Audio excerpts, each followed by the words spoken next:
Hi, this is Ketter with a Battleshopper breakdown. We're bringing you the outro video from the Redlings matches we played today in the vault. So we finished 2-2, womp womp, not really where we wanted to be, but I did really enjoy the matches that we got to play because we got to show off a few things. One, we got to show, the base level of the Ruby Blood aggro deck as we exhibited, kind of in games 2 and 3. And we also showed the power of Lasgar's Vengeance, against both a control deck and another aggressive strategy. So outside of that, I really just wanted to, kind of go into the things that I noticed in the deck, the things that I learned while playing it. I've probably only played about 10 matches with this in testing prior to this, so I'm not too familiar with it. But a couple things I really came across and really thought were just fantastic.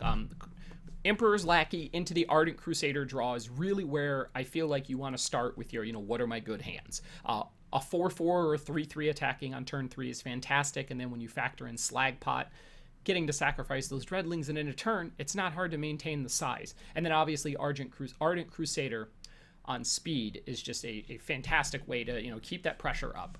But what I really thought is the most important thing that you need to capture and understand about this deck is your ability to leverage Lasgar's Vengeance. If Lasgar's Vengeance isn't a card you haven't gotten a chance to play with in this standard format, let's take a second here and just really look at this one. This is the entire point of the deck.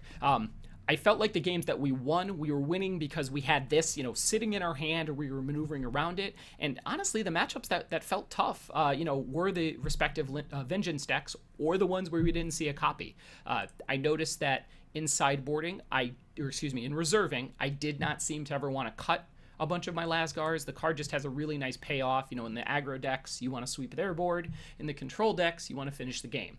Beyond that, though, the sideboard, the reserves felt pretty well constructed. The 4 Gemborn Prowler might be a little aggressive, but it's a nod to the socketing deck and a few other things like that. Very powerful effect.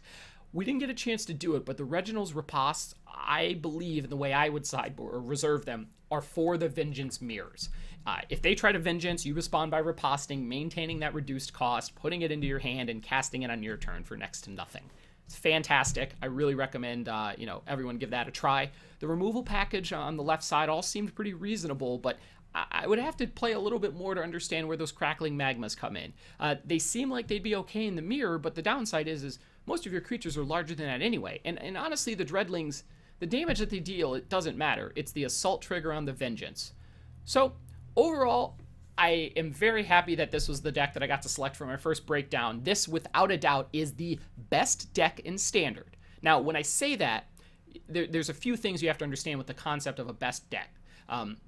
Best decks don't mean that this deck is going to win every tournament. And best decks don't mean that, this deck has favorable matchups against everything. But this is one of the most consistent decks in the format.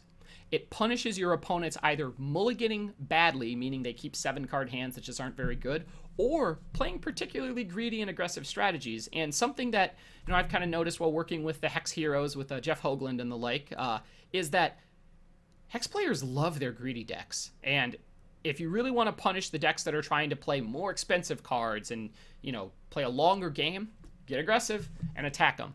So anyway, this was Kent Ketter with Battleshopper Breakdown, bringing you a Redlings video. If there's anything you'd like to see in future videos, maybe some changes to the layout or anything of the like, feel free to let me know. But if not, thanks for stopping by, and we'll see you next week.